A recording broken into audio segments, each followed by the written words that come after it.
channel Chic Can Cook. Now, before we continue, don't forget to subscribe and turn on your post notifications so you don't miss out. Okay, so in today's video, what we're going to be doing is making easy homemade mac and cheese. I don't know about you, but when I have my mac and cheese, I like it to be creamy and most of all, cheesy. So the recipe today is going to be very simple, very cheesy, and full of flavor. Let's go. So the first thing we're going to need is 500 grams of pasta. And what I've done, I've already boiled that and I've left it aside. Now the next thing we're going to do is we're going to need to make what's known as a roux. I like saying roux because it sounds fancy. It sounds like I know what I'm talking about, even though I don't. Anyway, so to make our roux, what we're going to need is, I've got here 100 grams of butter. I've got 3 tablespoons of flour. So I've got all-purpose flour. I've got here 2 teaspoons. No, okay, so this stuff here, these are the seasonings that we're going to use to make it taste nice. But these are all optional. I'm just going to throw that out there. But for me, I'm going to use 2 teaspoons of Italian herbs. I've got 2 teaspoons of sugar, and I like that because it takes off that kind of salty edge. I've got 2 teaspoons of Aromat, that all-purpose salt seasoning I was describing before. I've got roughly 1.5 teaspoons of paprika, and roughly 1.5 teaspoons of garlic powder. Okay, now we're also going to need 1 liter of a combination of milk and double cream. If you don't have double cream, you can use just milk.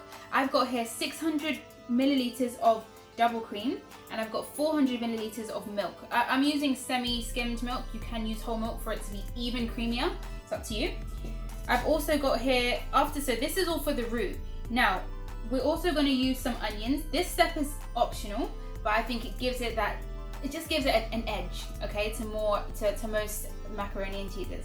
And finally, I've got here 500 grams of cheese. Now this cheese here is a mixture of mozzarella and cheddar cheese. That's going to give it that stringiness and the flavor from the cheddar. So the first thing we're going to do is we are going to fry our onions. Now I've only put a teaspoon of oil because we don't want to properly fry it. We more want to caramelize it. So I'm just going to, this is 1 large onion. And like I said, this step is optional.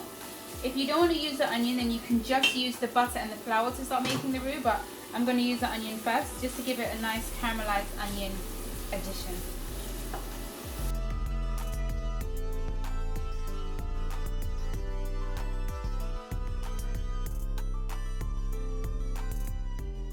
Okay, so we can see that the onions are kind of a nice, they're not quite caramelized because I didn't add sugar to them, but they're a caramelized texture.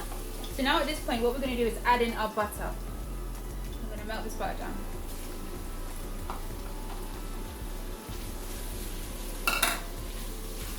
Okay, now I'm just going to melt this butter down a bit, and then we're going to add in our flour.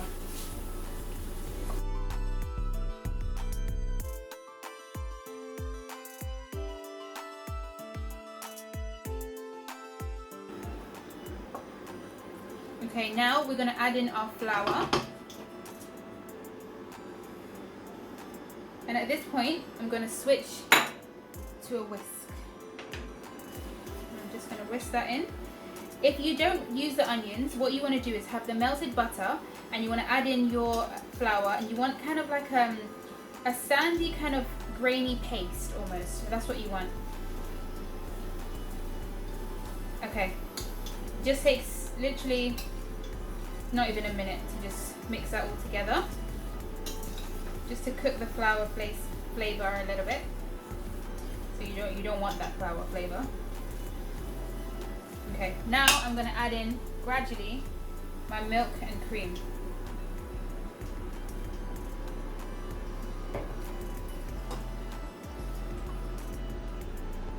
And this is the beginnings of our roux. Trust me, we're already halfway there. It's so simple to do.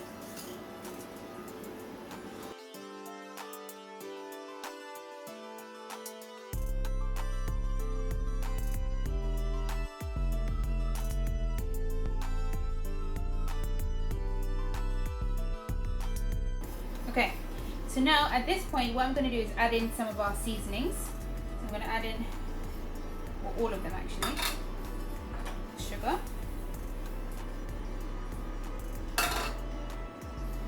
Paprika. Now, when I think of paprika, one of my friends, he showed me this meme on Instagram, and it was so funny. It was to do with paprika, so it's like a bit of an inside joke.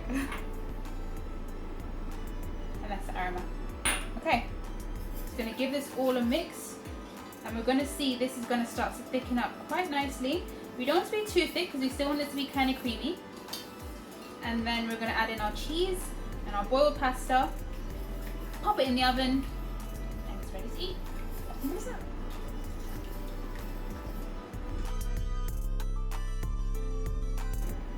Okay, so I forgot to say as well, but if you don't have Aromat, then you can add just salt. Aromat is, I mentioned it in one of my previous videos, but all it is an all-purpose salty seasoning. I love it, but like I said, if you don't have it, then salt works just as well. Okay, now at this point, what I'm going to do is add in, I said earlier I've got 500 grams of cheese. I'm going to add in about half of this, just roughly half. I'm not measuring it. And the reason I'm only using half is because we're going to use the other half to top and melt in the oven. So mix this in.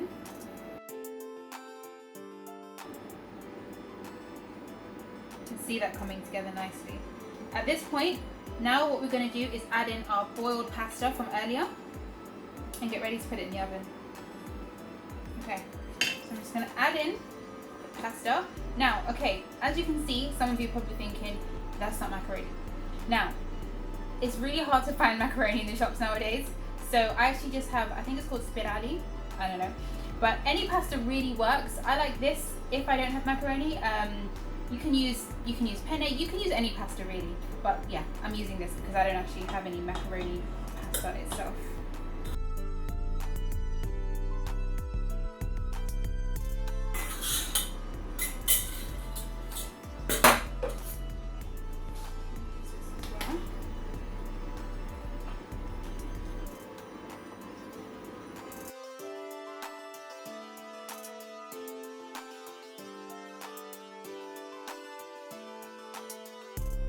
Now you can see the stringy parts of the pasta is because of the, or should I say, of the cheese. That's the mozzarella cheese. That's why I like to use a combination. Okay, so this is ready to go into our baking dish.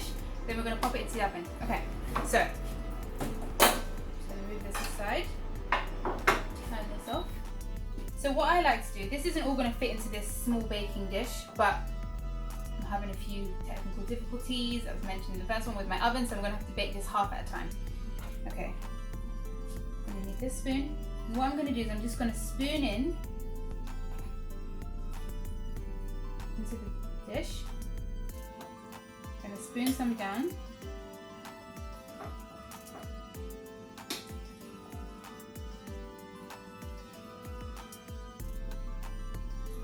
Okay, now at this point what I'm going to do is get some of my cheese from earlier, just a small amount.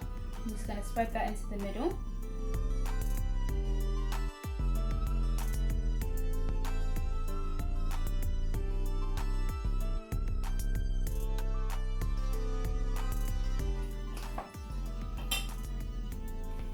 Okay, so now all I'm going to do is add in the rest of this cheese, well not all of it because I've got half obviously there. Just going to add in some cheese over the top. I'm going to put this into oven.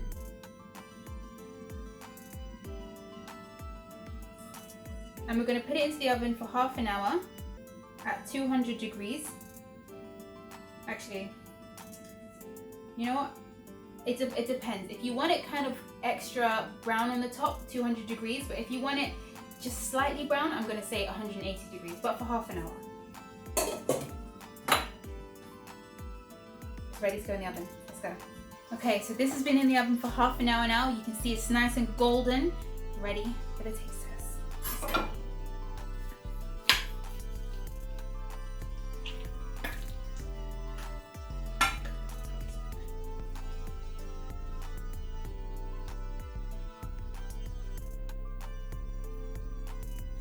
You don't need much more than that.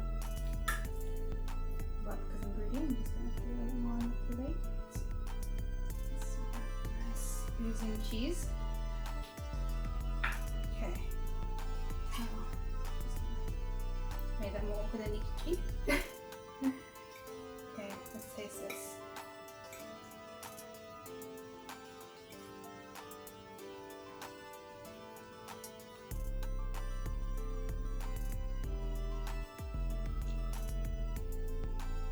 It's good.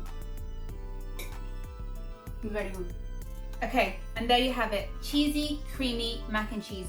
But it's not only cheesy and creamy, honestly, it's full of flavor. If you like this video, don't forget to like, subscribe, and turn on your post notifications. And I hope to see you in the next video. Bye, guys. Oh, I forgot to say, I've got my natural curls in this video. Didn't straighten. If you like it, let me know. If you don't like it, don't let me know. Positive vibes only. See ya.